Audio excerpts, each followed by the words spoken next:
everyone. Thanks for joining. We will get underway in just a moment or so. We'll just wait for the last few people to join us.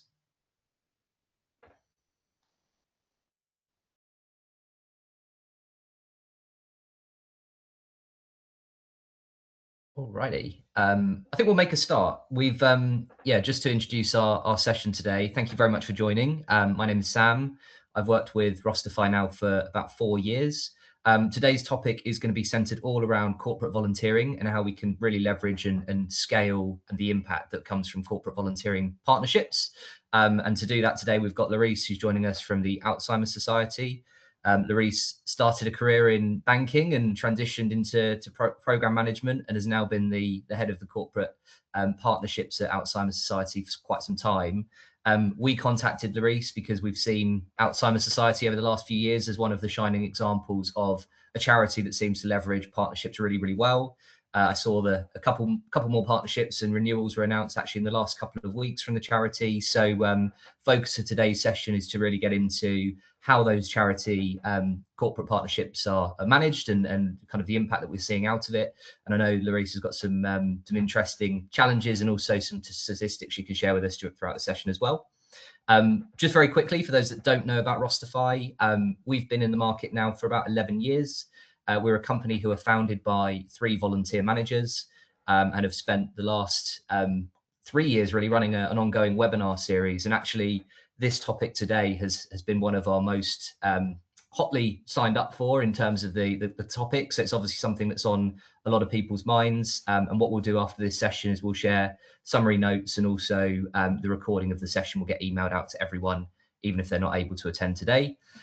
We've got about 20 to 25 minutes of Loris presenting, and I know she's got a couple of questions for the audience that we'll run through as well. And towards the end of the session, I will just briefly touch on a couple of new features and enhancements that we've been working on at Rosterfy, which are all centered around the topic of corporate volunteering and have been built with some of our customers, particularly customers like food bank charities and those sorts of things, who have lots and lots of corporate volunteer groups coming in to support their day-to-day operations and running. We will have plenty of time for questioning. I think the actual session has been set up for 45 minutes. So do please pop questions into the chat box and I'll make sure that they're asked throughout the session. And also, if you have any questions that we've not able to answer today, we will follow up with you after and provide some written answers to those as well. So Loris, I'm actually going to hand over to you and we'll get started in the session. And as I said, what I'll do is I'll keep an eye on the chat box, and I know you've got some questions for the audience as well. So do you want to just say hi to everyone and introduce yourself? Sure, of course. Hi, everyone. First of all, thanks, Sam, for the intro, and morning, everyone. Hope you're well, and it's such a great honor to be here today. I must admit, it's quite interesting when presenting to people you can't actually see on your screen. So I will just assume you will be nodding along supportively, hopefully, behind your screen. So basically, my role at Alzheimer Society is leading the corporate volunteering program, where over, let's say, the last 2 years, we had 2 main focus areas. The first one is how do you build a program like corporate volunteering from scratch, and also embedding it across like an organization with a bit of complex structure. But at the same time, how do we diversify our offer and diversify our opportunities that we deliver to our corporate partners? And over the last year, we've actually increased the corporate volunteer involvement by over 200%, while continuing to focus on 2 things: offering high quality experiences, but at the same time, recruiting corporate volunteers to roles that can actually create really meaningful impact. However, my early experiences in corporate volunteering, it was in a previous job around 6 years ago. And it involved volunteers coming alone to our offices and painting these offices multiple times. And I'm sure, like, if you worked in corporate volunteering, you've either like heard about that or you experienced that yourself. And while activities like this could be really valuable for some organizations, it wasn't really the right fit for our organization. And that experience stayed with me for some reason, because it highlighted how corporate volunteering can sometimes become driven more by activity or business demand rather than the actual organizational need. So today's session is not really about how to run a volunteering role or how to run a volunteering opportunity. It's more about what helps these corporate volunteering opportunities and the program as a whole to succeed and also create the meaningful impact over time. And just to set some context, in my current role, corporate volunteering is only delivered specifically to corporate partners who we have formal business partnership with them. So just to set a bit of context before we go through next slides. Okay, before we get started, we'd love to understand where everyone is in their corporate volunteering journey today. So I believe Martin has a poll to launch, and it would be great to get your insights about which best describes where your organization is in its corporate volunteer journey. Is it that you don't currently have a corporate volunteering offer? Is it that you're exploring your program? Is it that you deliver occasional opportunities? You deliver regular corporate volunteering opportunities? Or corporate volunteering is well established and part of your organizational strategy?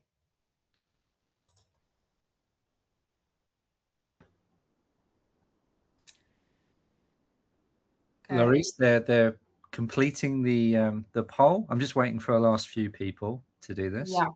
We've got majority of people. Let's see if I can just share the results. Can you see these results? Yeah, we can see them on the screen, Martin. It's great. Okay, so 38% you're delivering occasional or ad hoc opportunities. And then next we deliver regular corporate volunteering opportunities. And 3% corporate volunteering is a core part of your organization.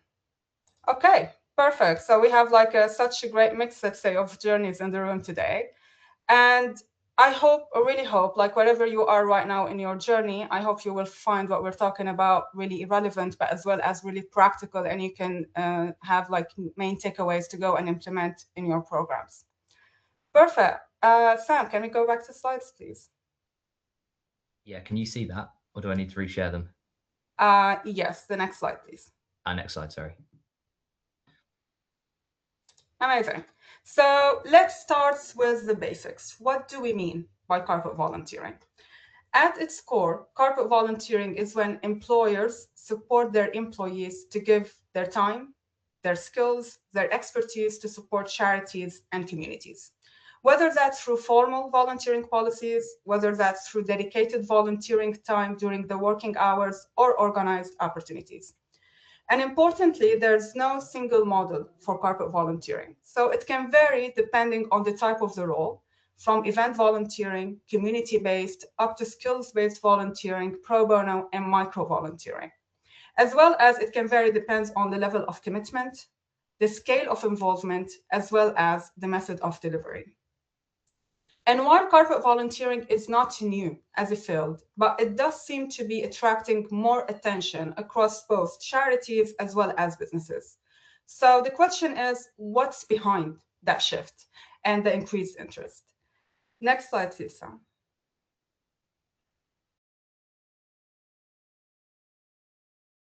Thank you. So actually, I can easily spend the whole webinar just kind of like unpack this slide alone, which we're not going to do. But corporate volunteering has a wide range of benefits for employees, for businesses, for charities, and ultimately the people they support. And that's what we call the triple impact of corporate volunteering. And I'm not going to talk through all these points in detail, but really wanted to share some evidence-based insights to help you give some context about the impact of this activity. So for employees, corporate volunteering has proven to improve employee well-being and sense of purpose. Actually, a research from Oxford has found that employee volunteering is the only workplace intervention proven to positively impact employee well-being compared to all other wellness intervention, which is amazing stat. For businesses, corporate volunteering can really increase employee engagement. Another research commissioned by the Royal Voluntary Service found that 6 in 10 employees said that the opportunity to use their skills and knowledge to support communities and charities would hugely increase their motivation and engagement at work. As for us as charities, corporate volunteering gives us the opportunity to access skills and to access expertise that we don't have internally, or simply sometimes we cannot afford. And volunteering is often linked to other forms of support too. For example, a recent study showed that employees who volunteer are 4 times more likely to donate than non-volunteers. And that often is due to a stronger emotional connection that was created through volunteering. Meaning that corporate volunteering is not just a standalone activity, but also it links to different types of support across the organization. So, while the potential impact of corporate volunteering is significant, and also it's really hard to ignore, we also know that delivering programs in practice is not always straightforward or easy. And sometimes it can feel like that. Is it only us that facing some challenges? Is it only us that sometimes we find it really difficult to work, in corporate volunteering? And I'm really hoping that the next slide will reassure you that the answer is no. You're not alone. In reality, most organizations delivering corporate volunteering, regardless of their size or what their mission is, could be navigating some challenges. When we look across corporate volunteering programs, many of these, let's say, challenges tend to fall into 3 main areas. The first is around creating programs that are reactive. So what does that actually mean in reality? Often volunteering opportunities are driven by incoming requests from businesses. We can find ourselves responding to opportunities as they arise, rather than proactively planning and proactively identifying where corporate volunteers can have the greatest impact. And I'm sure many of us have actually experienced this. A business get in touch looking for a volunteering opportunity for their employees. And your first thought could be, we should probably say yes to that opportunity. But sometimes this opportunity is not the right fit for your organization. And sometimes you may not have the capacity or even the enough timeline to deliver it well. So over time, this reactive approach would make it really hard to build a sustainable program and would make it really hard to build scalable and strategic program, which I will talk about it more later.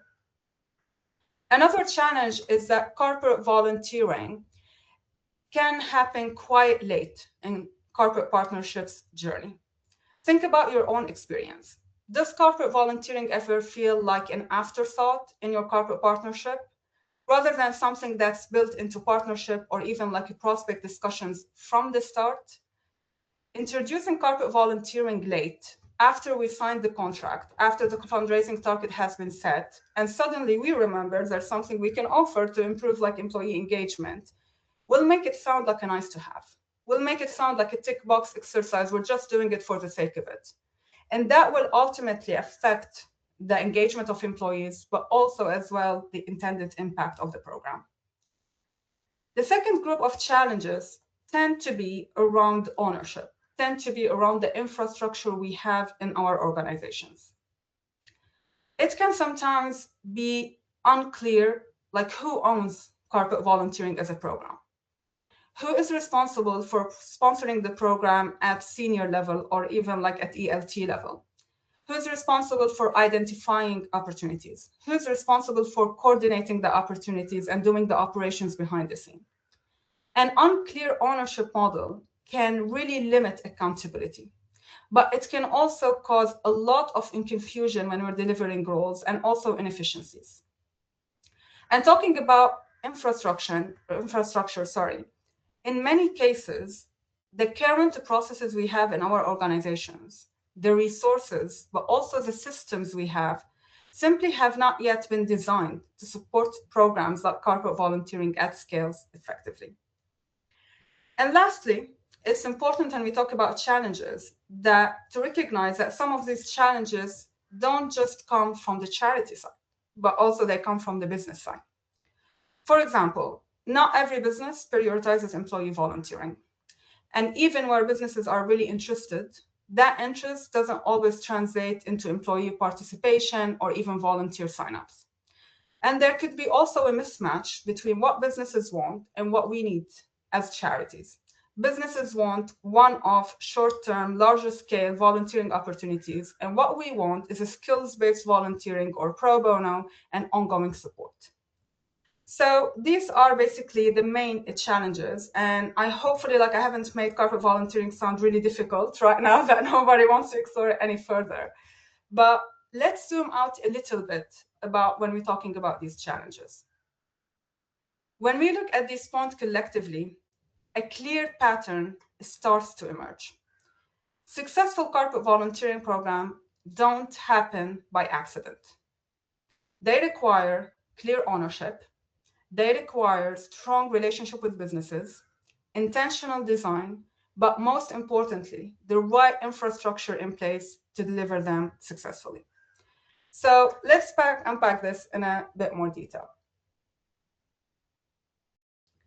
When building successful corporate volunteering program, there are lots of questions we need to ask ourselves. But I would say the three main questions, and you can use them as a framework, are: is our organization internally ready to involve corporate volunteers? Second question, are we offering the right type of opportunities in the first place?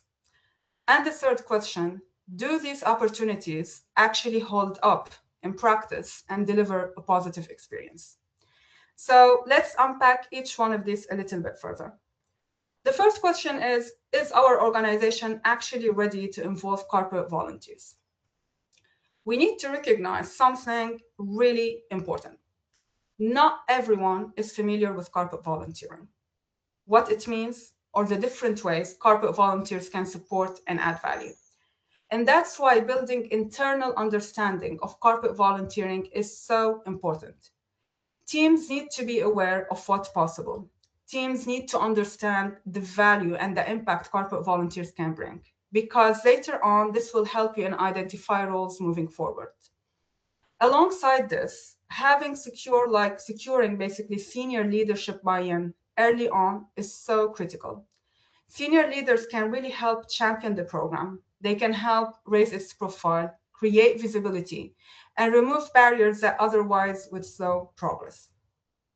And as understanding grows and as support grows, it's so important that corporate volunteering is seen part of the wider partnership offer rather than the standalone activity that we discuss later.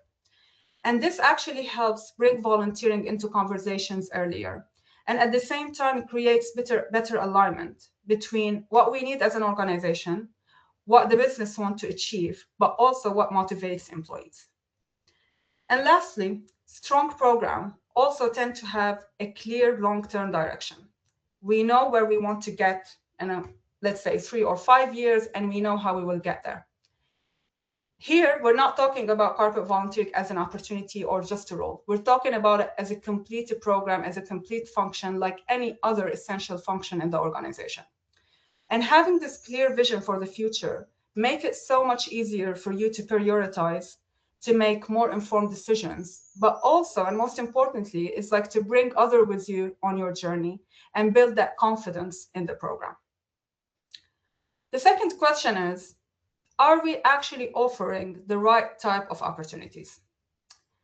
Success in corporate volunteering is not measured by the number of opportunities we create. And there's actually a misconception in corporate volunteering that the more opportunities we have, the better. Strong programs tend to stay basically intentional about what they offer. And just because corporate volunteers can come and support within a role doesn't automatically mean it's the right opportunity to offer. And when we talk about sustainable growth in corporate volunteering, this sustainable growth requires prioritization. Sometimes we need to step back. We need to step back and reflect. Where should we focus our time and resources? Which opportunities add the most value? And are we being intentional about what we offer rather than just saying yes to everything? And that also means we need to think about the triple impact that we talked about when designing these opportunities. We need to think about our organization need. We need to think about the business need, but also we need to think about employees and our service users. So in this way, we're not just creating opportunities just for the sake of having them. And once we identify the opportunities we want to create, it's equally important to think about the volunteer experience. Corporate volunteering can often look quite different from traditional volunteering. So volunteering journeys such as onboarding, training, even communication with corporate volunteer should be proportionate to the role, while we still take into consideration associated risks such as safeguarding or data protection. It's also so important to consider accessibility and inclusion from the outset.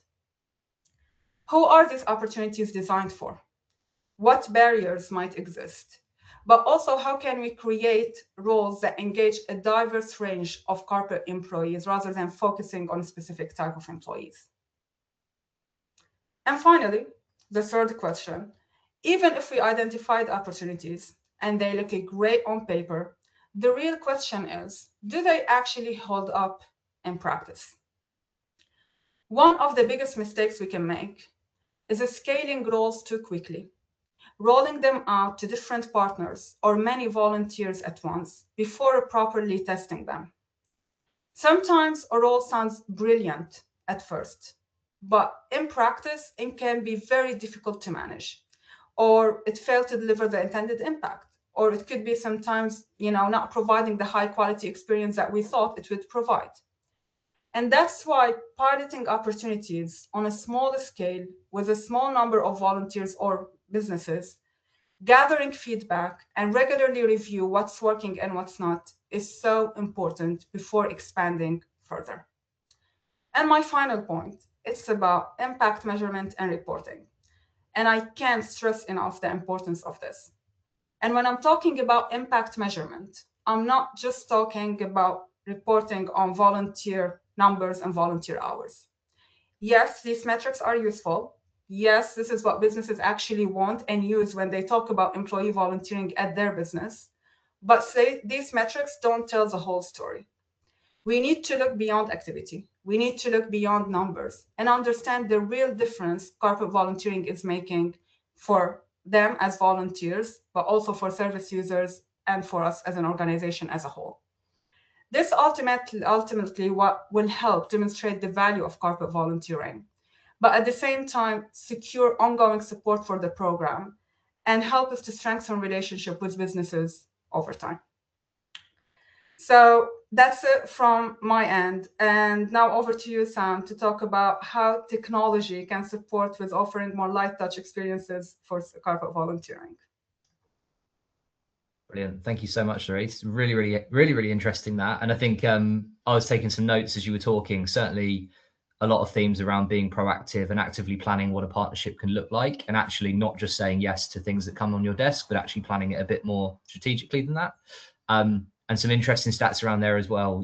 4 times more likely to donate if you're a volunteer. Ownership and misalignment, those are certainly themes that we see, and some challenges in there. And I think one of the things that have come out with other charities that we've worked with is you might even have a big charity or a small charity, they form a partnership, but actually that partnership with the volunteer team, they just don't have the resource to be able to scale or introduce new, you might have a partnership with a big company, but actually if you introduce those employees to the volunteer manager at charity, they just don't have the bandwidth to even take on more volunteers for a brand new scheme or even think proactively. So one of the areas that Rosterfy help with our customers is to help with that proactive planning and actually set up different streams of volunteering that can help you to scale. So essentially what we aim to do is to have a kind of a partnership module within Rosterfy, whereby we can actually create different personas, different corporate personas within your volunteering database. And those different personas have more of a self-service experience in the platform. So actually, if you've got different groups, different networks, different companies who come to partner with the charity, we can spin those up in your Rosterfy account, and there might be different teams within that company as well. So if there are a large organization or different departments, different locations nationwide with a charity, you could have different subgroups within that wider corporate group. So what we aim to do is basically guide people through a recruitment and onboarding journey, allow the corporates themselves to create their own groups, to get their own team members to go and sign up to those groups and see opportunities that are available to them, and have a way of tracking through the dashboards and the engagement, the actual volunteering that's happening with each individual corporate group. So when you're talking there, Loris, about how do we demonstrate the impact, how do we allow corporates to give themselves the pat on the back that they're looking for the engagement that they're doing with you, actually being able to tell a story and have the corporates being able to self-serve and see that data on a live basis. So I've got a very, very short video, which just kind of shows a little bit about this module in action. The purpose of today's session isn't really to go through Rosterfy, the platform, but I will just quickly show what an example of that might look like. If you have questions as we're going through this video, please keep putting them in the chat and we'll have some time in a second to go through those questions with Loris. So this is about a 2-minute long overview of what we've created in Rosterfy, which is basically the ability for corporate partners to create volunteering groups within the volunteering database. And if I, for example, worked with, I don't know, let's just say HSBC or you know, a company like that, I would have a sign up link with your charity where I could then share it with the people in my office, and the people in my office can then sign up via the same registration form, which automatically adds them to the group.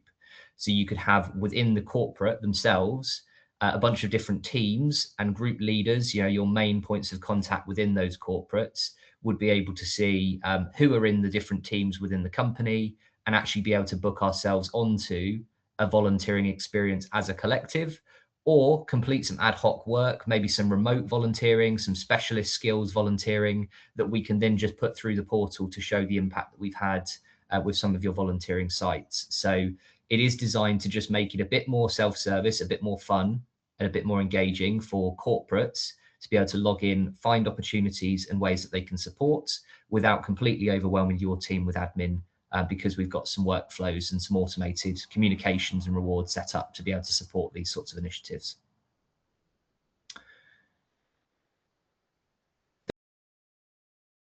There are lots and lots of different examples with different charities in our customer base that I'd be happy to connect people with. So if you do have questions, if you are starting to think about launching corporate volunteering partnerships, we've got many examples where charities that we work with have introduced new schemes. So I did a webinar about a year ago with British Heart Foundation, for example. They have a Project ELF campaign, which is at Christmas. And that is specifically geared up and packaged up for corporate partners to work with and engage with. So what does it entail? It basically means a shorter, easier and quicker onboarding experience for those corporates. So whereas some of the volunteering opportunities that you might have could require background checks, references, training, lots of different steps, it's about finding ways for a corporate partner to support you in a useful way and maybe make it a little bit more light touch, quicker and easier to sign up as a collective to come and support different initiatives. And volunteering can look very, very different. So you might be thinking, well, you know, we don't have, you know, an office to paint or one-off opportunities, but actually there could still be ways that that corporate could support you with admin, with website design, or even one of the charities we work with got one of their corporate partners to get every single employee to donate a bag of clothes each to the local charity shop. So the charity obviously knew the value of each bag of donated clothes that came through to them, and were able to see an influx of donations coming through from the corporate partners. So there might be different kind of flavors of what volunteering actually is and what it looks like, but you can come up with strategic ways of useful ways that people can actually support your charity and offer them to corporates and show them how they can help. We've got a few kind of takeaway questions and items for people to consider. I'm just going to come back and see if we've had any questions come through. Oh yes, there's quite a few questions that have come through. So I will run those through now. So let me just see. Loris, thank you for your session. What are your thoughts on charging for a corporate volunteering opportunity? Okay, I thought this question is coming, but I didn't expect it to be the first question. So currently, like, let's talk about basically my own experience, let's say, on this. Currently in my role, like, we don't charge for corporate volunteering opportunities because simply, again, it's part of like a wider partnership. But we need to recognize that it's definitely a conversation like has been happening in the sector for a while right now, and a lot of our charities have already implemented like a charging model. But the reality, like, let's look at it like this, like the reality that offering high quality volunteering experiences requires significant coordination, relationship management and building behind the scenes, safeguarding volunteer support, impact measurement, and all this like behind the scene work is actually attached to a cost. However, that said, my own view is that before we start thinking about charging for corporate volunteering, we need to ask ourselves two questions. The first one is where we are right now in our corporate volunteer journey. Like, are we sure if we are charging for a role or an opportunity that we are able to deliver really high quality role in the first place? And also we need to think about when we are introducing the charging element and how we are positioning the charging element, because we don't want to feel like as if it's, let's say, transactional. So let me give an example. We don't want, like, for us businesses to come and say, like, can you offer this opportunity? And we're, for our volunteer, for our employees, and we say, yes, we can, but you need to pay us like this X amount. Because in this way, there's a risk that we're positioning volunteering as a product, like we're going to sell for your employees to come and have, a volunteering opportunity with us. And this is not the, let's say, the right or the most appropriate sometimes framing. We need to frame it charging in a way that you are contributing to the resources, you are contributing to the expertise that are required to deliver safe, meaningful, but also well-managed volunteer experiences for your employees, and that will make them proud, basically, to volunteer, but also to work in your company. So again, I feel like, yes, I'm with charging, but it really depends, like, whether you're going to charge partners or like any other business coming to you with a request. But again, going back to the fact, we need to make sure like we are ready to charge and offer this high quality experiences in the first place. I hope that answers the question, Marina. Very important point. And actually, there's, I think, 3 or 4 people have asked a different flavour of that same question. So that's obviously a topic that's on people's minds. There is a question, I think, from one of our customers: is the corporate part open for all partners, or is it linked to workflows and journeys? You can decide essentially who those corporate partners are that you're setting up within the portal. And with Rosterfy, what you can do is when you launch a new opportunity or type of opportunity, you can decide which groups that opportunity is open to. So you might have, coming back to Loris's point about being really deliberate about who you're engaging, you might have a corporate volunteering opportunity within your volunteer network, but you might decide you only want to advertise it to 1 or 2 of your corporate partners and not lots of different ones that have come to you because of the type of relationship you have. Let me just see. So Loris, you talked about volunteers being more likely to donate. I was wondering if you do much around transitioning corporate volunteers to individuals engaged in your organization outside of their capacity as a corporate partner, either as a regular or general volunteer, a fundraiser or regular giver. Yeah, so basically, like, this is the aim, but actually right now we're not tracking this, like, again, because we're still very early on in our journey. But definitely, like, I believe we need to have, I don't know, maybe like a system or anything that could actually help us to see like the journey of corporate volunteers. But what I notice is that a lot of volunteers get involved sometimes in micro volunteering opportunities. And let's say sometimes it could be card writing, for example, opportunity. And they all have to do basically is just writing a card, and that could be just like for half an hour activity for our supporters. And after that, they come to us and say, like, I would like to be involved in a more regular volunteering. And that's why where we can actually signpost them to other type of volunteering, or they would like to support our events or fundraise with us. But currently, unfortunately, like, I don't have like some kind of like data, but we've actually seen this like in some instances, especially when you start with very micro engagement, and then it can actually develop to more regular engagement moving forward. Excellent. Very good. And I think there's one other question I can see in here at the moment. Feel free to throw in some more if you have them. Question about, and I was going to come on to this myself, ownership within the organization. I think that was a really, really important topic that you raised today. So I'm interested in ownership within the organization. You might have a volunteering team and a corporate partnerships team. How do you share / work out the ownership of those different schemes? Yeah, so basically in our organization, I'm the only one in the role, and I sit within volunteering teams and corporate partnership teams. So I kind of like the link between the both. And one of the things that it really helps us creating ownership, it's creating an operating model for the program. And basically an operating model, in a nutshell, in a very simple way, it shows that corporate volunteering needs to have shared ownership across all your key stakeholders.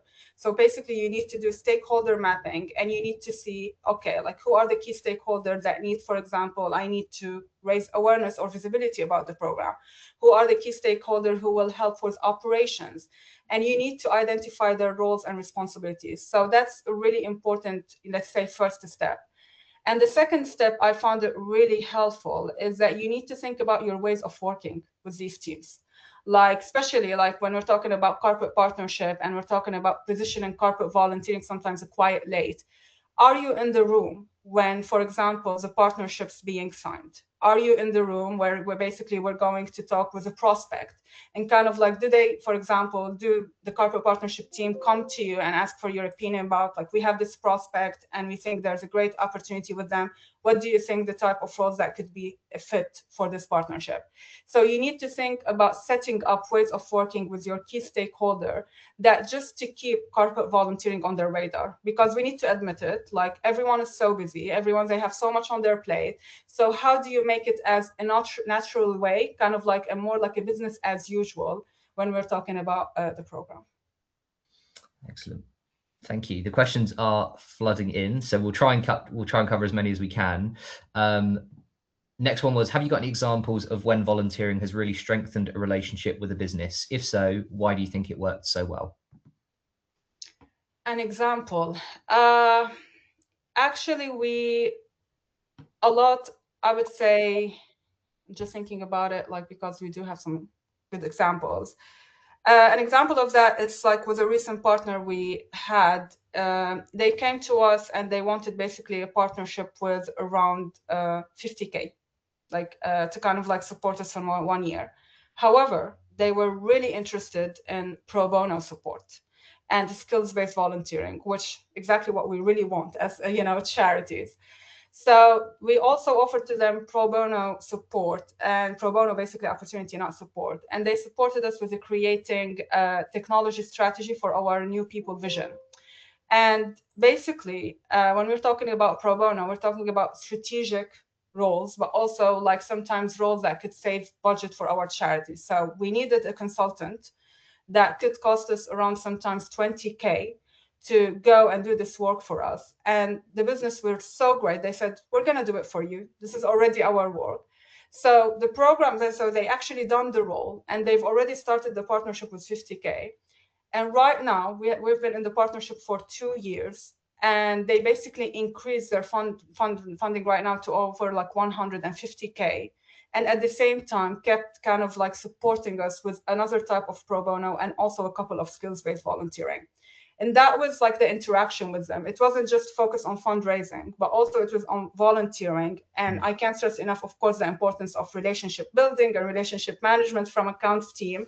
But it somehow like opened the door to more donation from their end, but also kind of like more support to the organization as well in different roles.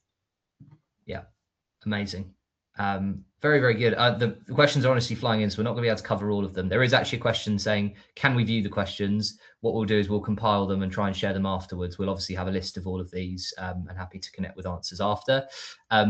Quickly, there's a question around references and DBS checks.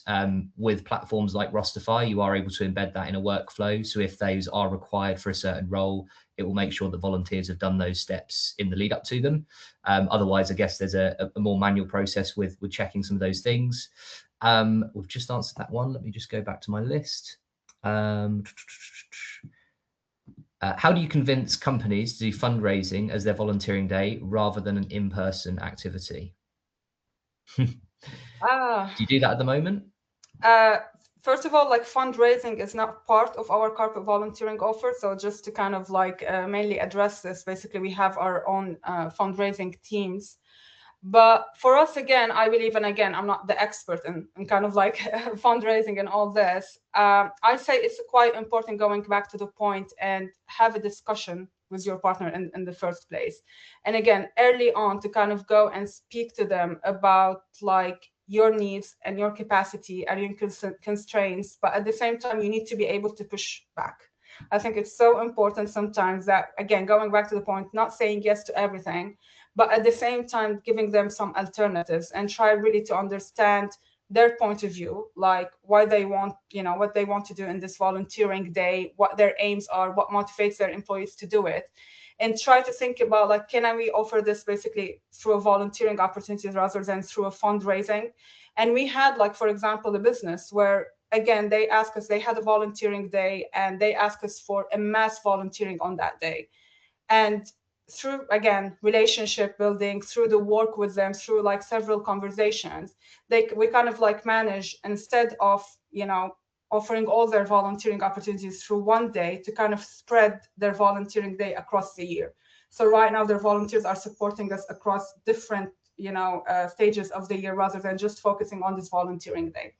So again, it's more about like discussion, understanding their needs, but also being sometimes a bit bold to talk about your needs as well as a charity and why you can't offer that to them.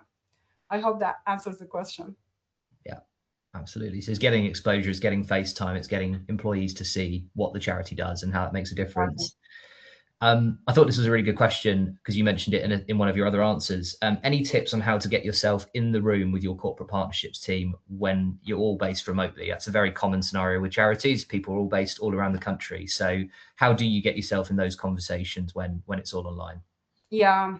The first point, it's kind of like, again, going back to the point, firstly, like when I joined, it was really important to raise awareness of corporate volunteering, because some of the people, which is normally basically they would have like this traditional way of thinking about corporate volunteering, going back to painting walls example.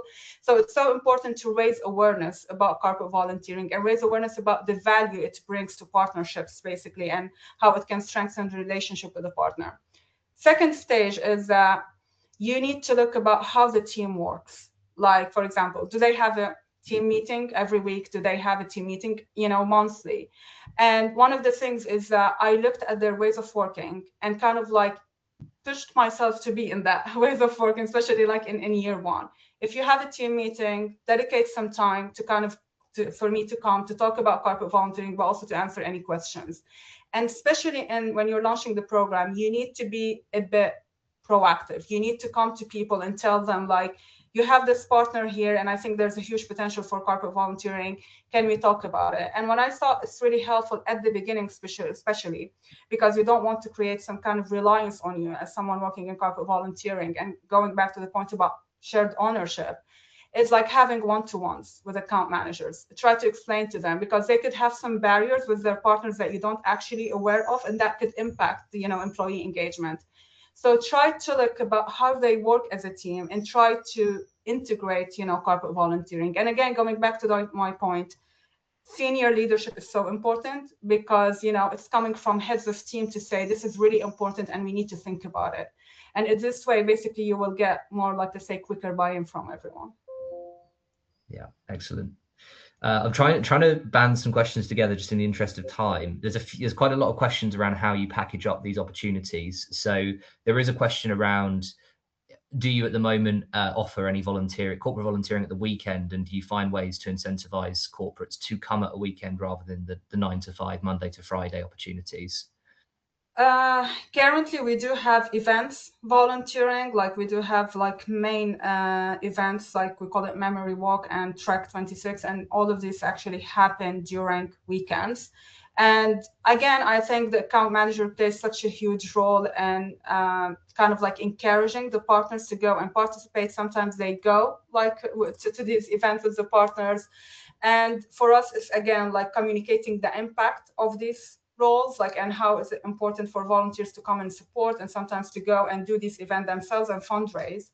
But I would say honestly, like, I don't think they are the most popular type of kind of like volunteering roles compared to the rest of our roles, because most of our businesses, they want to do it during working hours, or even like sometimes they want to do it after working hours, but not during a weekend.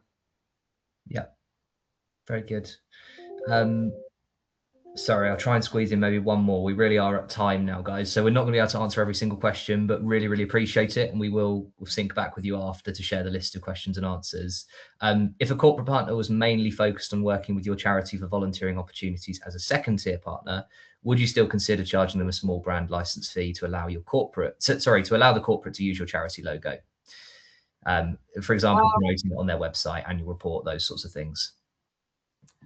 Well, again, like I don't have lots of experience in that, but for us, definitely, like we need to think about, we kind of created like a tiered offer when it comes to volunteering, like depending on the value of the partner, basically, and depending on the value that they would support us, we would go and give them like specific kind of like, you know, things like volunteering opportunities, but also using the logo. So it really depends on how you run kind of like the relationship with partners in general. But I think having a tiered model early on and kind of like talk about it with your partners, I think it's so important. Excellent. And that is us over time. I just wanted to say thank you so much, Loris. This is clearly a topic that's on a lot of people's minds. So we appreciate everyone for joining and all of your kind comments. Had really, really good attendance rates on this. So I don't think this is the last session we'll do on corporate volunteering at Rosterfy. And as I said, what we'll do is we'll connect with all of you after. We'll send around the recording and the summary of everything. So keep the questions coming, keep the conversations flowing. We're happy to help as much as we can. But we've gone over time for today's session. So thanks so much, Loris, and thank you everyone for joining. Thank you. Take care, everyone.